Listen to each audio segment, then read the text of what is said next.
motivação e missão. Temos de pôr-nos em contato com Deus.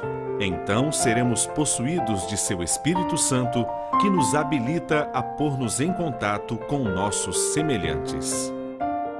No fazer bem aos outros, experimentarão uma doce satisfação, uma paz interior que lhes será suficiente recompensa. O chamado de Deus, a comunhão e a missão. Pastor Bulhão, eu gostaria de perguntar por que tantas pessoas sentem dificuldade de se envolver com a missão da igreja. E para que existe a igreja?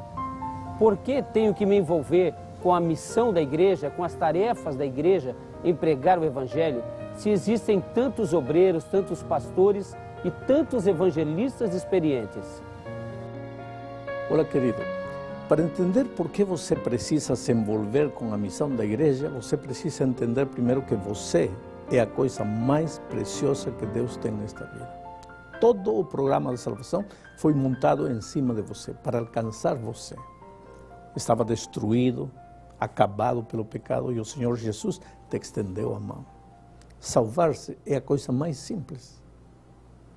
O melhor exemplo disso é o ladrão na cruz. A vida toda tinha vivido uma vida desregrada, longe de Deus, não queria saber nada de Jesus, mas na hora da morte lembrou-se de Jesus, clamou e a oração não saiu da boca e a resposta de Jesus já veio. O ladrão morreu salvo.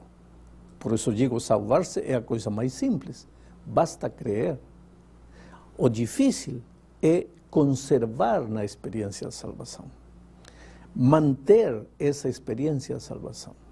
Agora, veja o que Paulo diz, no capítulo 6 da Epístola aos Efésios, a partir do versículo 13, diz: portanto, tomai toda a armadura de Deus para que possais resistir no dia mau e depois de terdes vencido tudo, permanecer inabaláveis.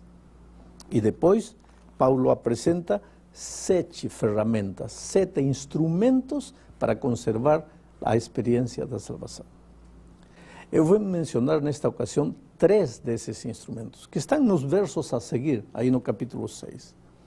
A oração diária, o estudo diário da palavra de Deus e a experiência da testificação, ou seja, trazer uma pessoa para Cristo.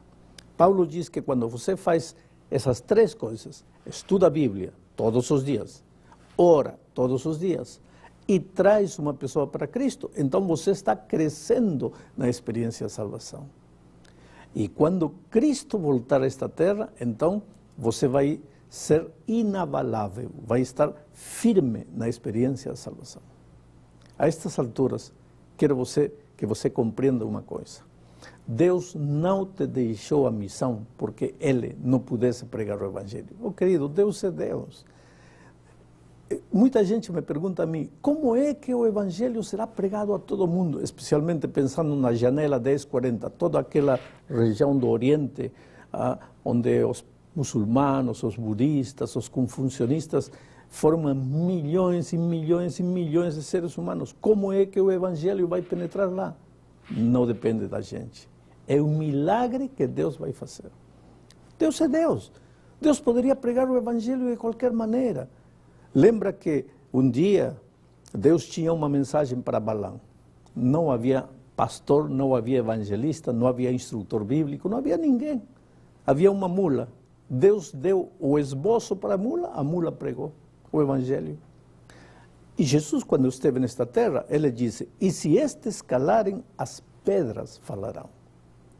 E o Espírito de profecia diz que os anjos lá nos céus, eles estão desejosos de vir à terra e pregar o Evangelho. Ou seja, Deus pode pregar o Evangelho sozinho, Ele é poderoso. Deus pode pregar o Evangelho através dos anjos. Deus pode pregar o Evangelho através dos animais. Deus pode pregar o Evangelho ainda através das pedras. Então, para que o ser humano? É isso que você precisa entender.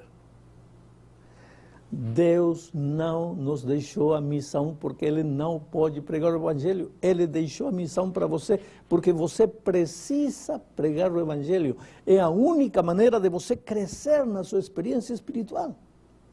Veja, se você limitar sua experiência, sua vida espiritual a orar e estudar a Bíblia e mais nada, em pouco tempo você vai perder vontade de ler a Bíblia, de orar. E pior, vai cair no terreno do fanatismo, que é um cristianismo desequilibrado. Agora, o que lhe dá sustentação, o que lhe dá sentido à oração e ao estudo da Bíblia é a experiência de testificação, ou seja, sair, buscar um amigo, um vizinho, um conhecido, um parente e começar a falar do amor de Jesus. Tem muitas maneiras de testificar. Você não precisa necessariamente dar estudos bíblicos. Se você sabe dar estudos bíblicos, glória a Deus, continue dando mais estudos bíblicos. Se você quer aprender a dar estudos bíblicos, aprenda a dar estudos bíblicos e faça esse trabalho. Se você gosta de visitar, participe das duplas de visitação. Se você gosta de pregar, faça campanhas de evangelismo público. Enfim, participe. Mas se você não sabe nada disso, você não recebeu o dom da pregação, não recebeu o dom do ensino, todo ser humano precisa trazer uma pessoa para Cristo. Isso não depende de dom. Querido, orar não é dom. Todo mundo tem que orar, porque aquele que não ora vai morrer na experiência espiritual. Estudar a Bíblia, isso não é dom.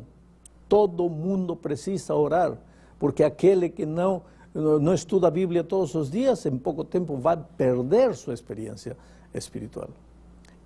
E buscar uma pessoa para trazê-la para Cristo, isso também não é dom. Todo cristiano precisa fazer isso para crescer na sua experiência espiritual. Portanto, aí está o desafio para você. Não fique de braços cruzados. Deus é um Deus que tem sonhos. No capítulo 5 de Efésios, um capítulo antes do 6, aí está escrito o sonho de Deus. E o sonho de Deus é que quando Cristo voltar a esta terra, Ele quer ver uma igreja gloriosa, pura, sem mancha, perfeita, santa, como uma noiva vestida esperando o seu noivo. Essa igreja está formada por seres humanos. Eu sou parte dessa igreja.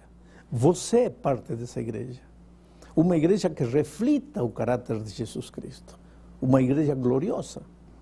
Agora, para formar essa igreja, você precisa fazer as três coisas: orar todos os dias, estudar a Bíblia todos os dias e trazer uma pessoa para Cristo.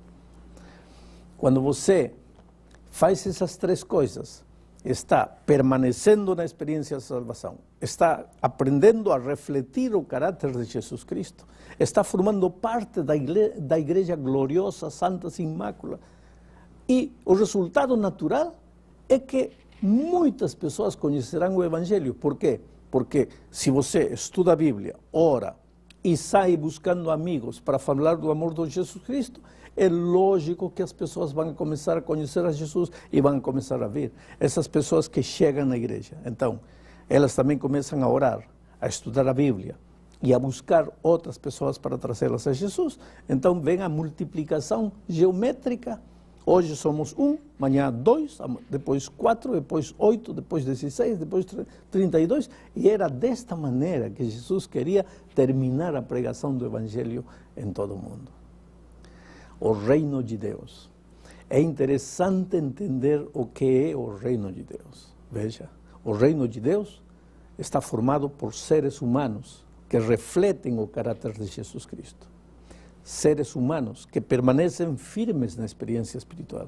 Seres humanos que crescem cada dia naquela experiência espiritual. Agora, enquanto o reino de Deus estiver nesta terra, o reino de Deus precisa de templos, precisa de pianos, precisa de bancos, precisa de escritórios, precisa de computadores, precisa de estadísticas, precisa de números, precisa de dinheiro. Enquanto o reino de Deus estiver nesta terra, precisa de tudo isso. Mas estas coisas materiais não são o reino de Deus. O reino de Deus está formado por seres humanos que refletem o caráter de Jesus Cristo.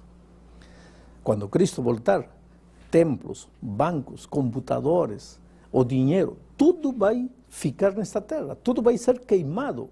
A única coisa que vai para o céu são os cristãos que permaneceram inabaláveis. São os cristãos que refletiram o caráter de Jesus Cristo. Em outras palavras, são os cristãos que testificaram. São os cristãos que oraram, estudaram a Bíblia e trouxeram outras pessoas para Jesus.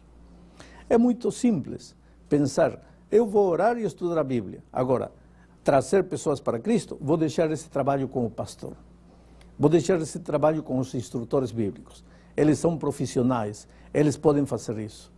Mas, querido, se você fizer isso, eles vão a refletir a glória de Deus. Eles vão a permanecer inabaláveis quando Cristo voltar. E você? Volto a repetir, Deus não nos deixou a missão porque Ele não pudesse pregar o Evangelho. Se o problema fosse simplesmente pregar o Evangelho, pois Deus fazia ele sozinho, com os anjos, com os animais, com as pedras.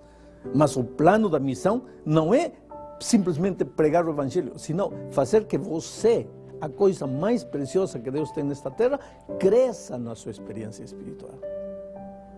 Sabe, nas igrejas, esta estadística que vou dar é uma igreja americana. Os americanos gostam muito de estatísticas. E essas estatísticas dizem que nas igrejas evangélicas em geral, incluída a Igreja Adventista do Sétimo Dia, 80%, em números redondos, dos membros nascerão, crescerão e morrerão sem nunca ter trazido uma pessoa para Cristo. Agora, se não existe uma experiência saudável, espiritual, sem o elemento trazer uma pessoa para Cristo, e 80% dos membros nascerão, crescerão e morrerão sem nunca ter trazido uma pessoa para Cristo, imagina qual é a realidade da igreja. Oh, querido, você é precioso para Deus. Ele ama você. Eu sei que você deixou muita coisa para seguir Jesus, porque você tem um sonho, que quando Cristo voltar, você esteja aí, para poder abraçá-lo, para ir com Ele ao reino dos céus. Mas se você não dedicar tempo para trazer uma pessoa para Cristo, esse sonho jamais vai se realizar. Portanto, peça a Deus que lhe ajude a entender, que lhe ajude a procurar um amigo, um vizinho, um companheiro de trabalho para falar do Evangelho para eles. Que Deus te abençoe. Temos de pôr-nos em contato com Deus. Então seremos possuídos de seu Espírito Santo, que nos habilita a pôr-nos em contato com nossos semelhantes. No fazer bem aos outros, experimentarão uma doce satisfação, uma paz interior que lhes será suficiente recompensa. Próximo tema: Missão, um chamado à salvação e ao serviço.